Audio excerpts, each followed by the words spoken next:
Hey guys, this is David, and I wanted to take a couple seconds here just to give you a sneak peek behind the scenes. And of course, what I mean by that is a sneak peek behind the skin, the human body. You may have probably heard me over the years talking about how posture is king. Developing really good posture, and of course, that really doesn't really mean anything other than the fact that we know that we're supposed to stand up pretty tall. Um, the challenge is that you can't just stand up. I see people getting berated for slumping, and kids being kind of swatted in the back of the head. Hey, come on, stand up tall. You can't stand up tall. You can't force it. If your posture is such that it's pulling you forward, you can't just stand up. That doesn't work. You actually have to make sure that the alignment between the front and the back of the body, that there's the same degree of tension in the front and the back to hold you nice and vertical, so I have equal tension on either side of the spine. But if I am too tight in the front of my body, which most people are, and I'm too weak in the back of my body, which again most people are, there's no such thing as standing up. So I'm gonna go through some key areas here, the key areas that need to be addressed here. So because we live in a society that is perpetually seated and leaning forward, the muscles of the chest here, right, so pectoralis, become a little bit shortened, right? So as these muscles become shortened, because we're coming forward and we're teaching these muscles to reduce some of their length, the whole shoulder unit gets pulled forward. And along with that, we get the anterior part of a shoulder also becomes quite tight as we pull forward. So we're getting into this bad habit of sitting in a slump posture. Scalenes along here tend to be quite tight as well. So again, this bad habit of slumping teaches the body to keep these muscles short. Now, quite often I'll hear people say, I have really short hamstrings. My pecs are too short. They're not actually too short. Like, you didn't wake up one day and find pec muscles all over your quilt or duvet because the brain decided to whittle them away. Like, it didn't go anywhere. It didn't disappear. So what do we mean when we say our muscles short? So you imagine these muscles here. Let me scroll in, right? Way in. So imagine each one of these fibers here. A muscle fiber is called a myofibril, right? Not that you need to know that, but imagine a muscle fiber is here, right? And it's overlapped. Now, when I send a signal to my nervous system, tell the muscle to contract, to shorten, the muscles overlap and they do this, right? Does that make sense? Right? So when I send a signal to the brain and I want this pec muscle to contract, what's going to happen is that the muscle is going to contract and they're going to pull together, right? And they're going to draw towards the rib cage, right? Towards the sternum. So the muscles are starting to overlap. So over time, when I'm born, my muscles overlap and I have perfect range, right? I got lots of flexibility. There's no increased tension. There's no bad posture other than being a fetus. And so I have lots of movement inside that muscle. But as I begin to sit and slump forward, what I'm actually doing is I'm teaching those muscles to actually overlap a bit more, and that becomes the new normal. And then they overlap even more. So over time, the signal from the brain to the muscle is telling the muscle, or the signal from the muscle to the brain, I should say, right? The feedback is saying, this is the new normal. Now, I was born with this much control. Now I've actually reset the program and now my muscles actually want to do this most of the time. So instead of actually having a short muscle, what we have is a tension, it's a neurological length and tension relationship problem, right? Because the brain now holds the map of a muscle that actually should be only have this much length to it when we really have this much. So we actually have to reset the nervous system's idea of how much pec muscle we should have access to. Same thing goes for the hamstring, right? So our pec muscles are too tight. Now, let me back up here with 1 second. I'm dancing with this guy here. And let's go to another point of consideration. Don't get weird on me here. All right. I'll back up just a little bit here. So sitting down for long periods of time, of course, our pec muscles become tight. Our shoulders become tight, which pulls us forward, right? So you've seen the problem with that. And as it does, it pulls my head forward. The other thing that we get from sitting for long periods of time is, of course, short hip flexors. And we have two hip flexors primarily, but our iliopsoas right? Or psoas major, right? So we have these hip flexors here. Now, here's what's really interesting about the hip flexor. Whenever I'm dealing with somebody with back problems, quite often what I'll look at hamstrings and hip flexors. We'll get the hamstrings in a second. But if these muscles are really, the hip flexor is really tight, right? The hip flexor is really, really tight. And if it's really tight on one side, what do you think it's going to do to that lumbar spine? If I have unequal tension coming down the length of my spine, and one side's pulling harder than the other, what's my spine going to want to do? Well, it's going to want to drift, or it's going to want to rotate. So really short hip flexors have a tendency to actually pull the pelvis. It pulls the pelvis forward, giving a bit of a sway back, but it also can pull the pelvis forward and twist it and actually rotate it into what they call sacral torsion, right? So it's just your sacrum, which is your pelvis, right, is rotating. So not only can I be tilted forward, which puts that big curve in my lower back, I can also twist my spine. And that comes from actually having potentially having really short hip flexors. So anytime I find somebody with lower back problems, this is what I look to address the potential excessive tightness of their hip flexors. Now let's spin this guy around here. Let's add some more muscle. All right, come on back. All right, hamstrings. Now hamstrings are made up of three different muscles, right? But the hamstring complex themselves, if you look up here, we have this basic attachment point here, right? So hamstrings all feed up here. So the hamstrings will feed into what they call our ischial tuberosity. And basically that's just this point of fixation where the hamstrings actually fixed to. So the hamstrings are really short from long periods of sitting. Will it impact the lower back? Absolutely. So the hamstrings, so the hip flexors pull you forward. The hamstrings can take all the curve out of your lower back by tilting your pelvis too far forward, right? So hip flexors, of course, in the front can pull you to position by tilting you forward. Short hamstrings can also do the same thing by tilting you too far back. So you're out of neutral. And of course, you don't have the same kind of capacity to bear a load on your lower back. Now, what happens, similar to what I said about the hip flexor, what happens to the lower back if my hamstring, and this is the right semitendinosus, right? This is the right aspect of the hamstring. What if my right hamstring is really tight and my left one's weak? What will it do to the pelvis if one side's pulling harder than the other? Well, it's actually going to tilt the pelvis. It's going to rotate my pelvis backwards, and it's going to twist my spine. So what if I have a short hip flexor on the left side, right? Or short and a tight hamstring on the right side? What does my pelvis do? It's just going to get all torqued out of hell, which means that my lower back is actually really being compromised because I have, I think the technical term for it is called lower cross syndrome. Something's tight, something's weak. So when we have these flexibility issues, this is what we're looking at. And here's the challenge. So the problem is, the potential problem is because it can be the issues can be quite complicated, is that there's going to be a whole bunch of things going on simultaneously, right? And the longer we've been alive, the longer we've had more time to screw this thing up, right? And that's the problem.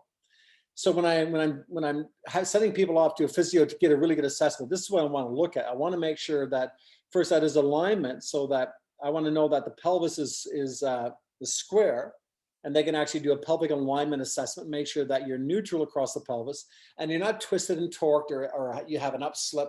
None of these things are going on inside the pelvis, and most definitely they will be on some level.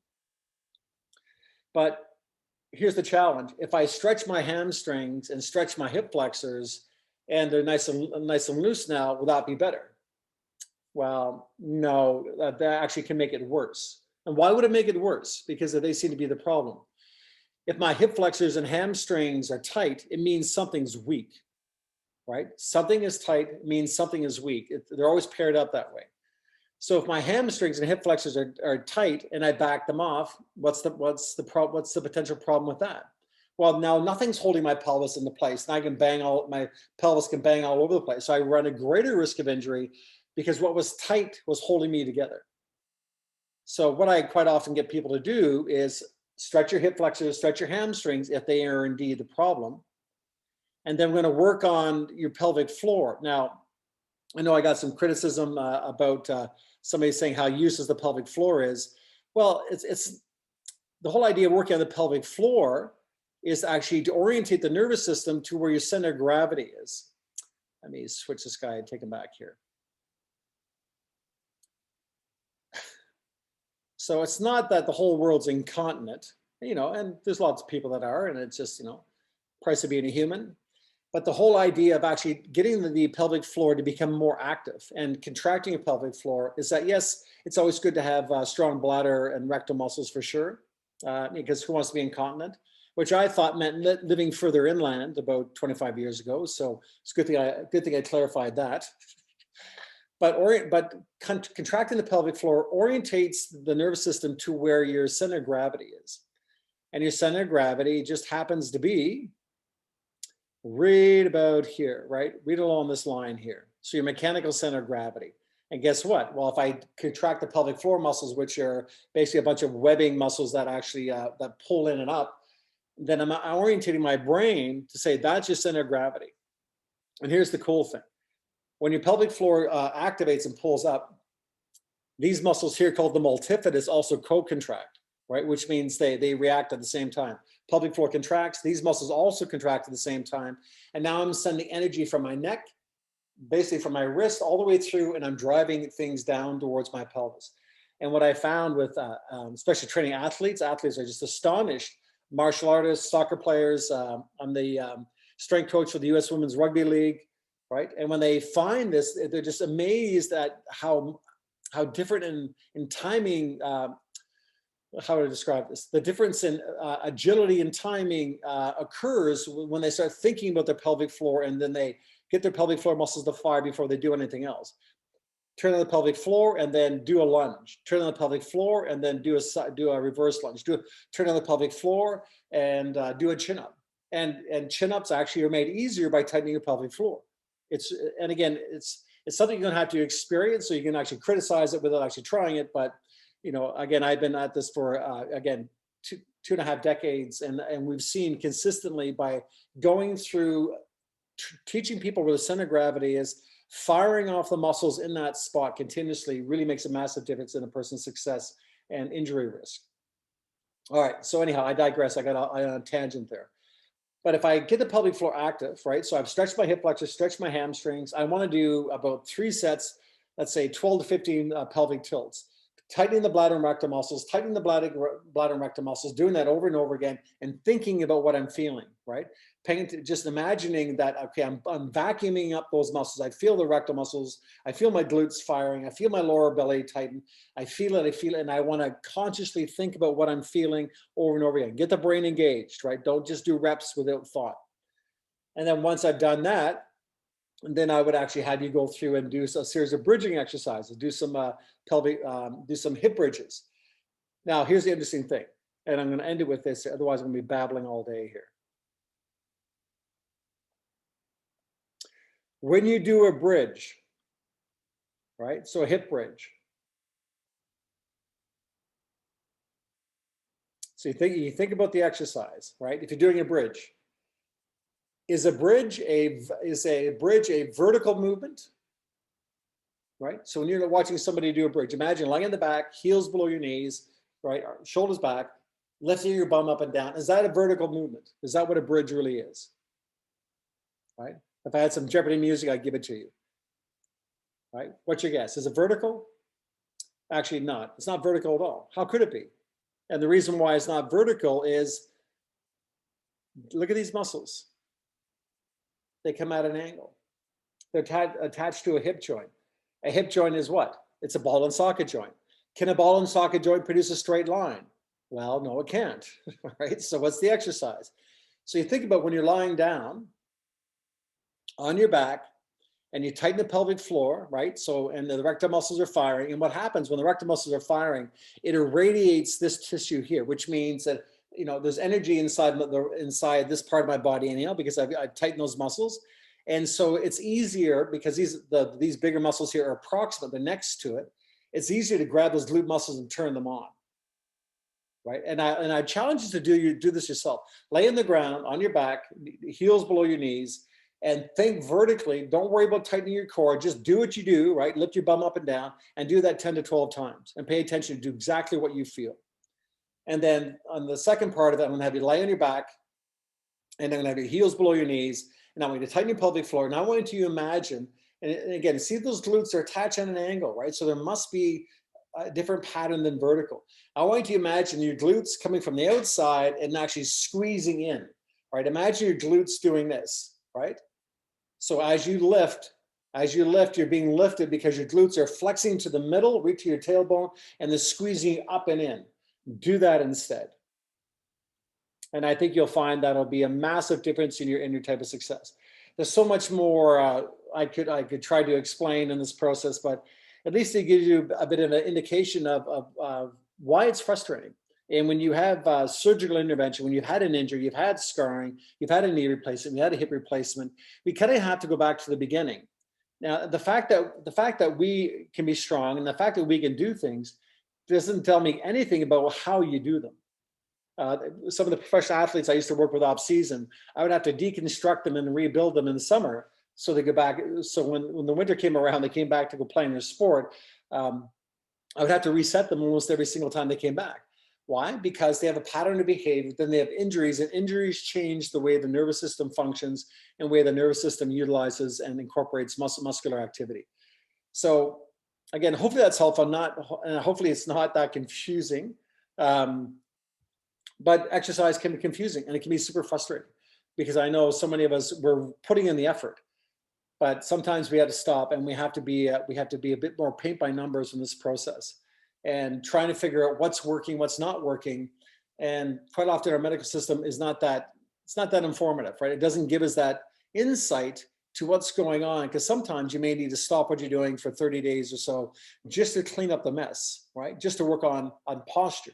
Muscle firing, getting rid of one-sided dominancies. If you have a weak area caused by an injury or an accident, and you're trying to overcome it, the fact that you don't feel the pain doesn't mean you're good, right? So again, there's really steps you should take.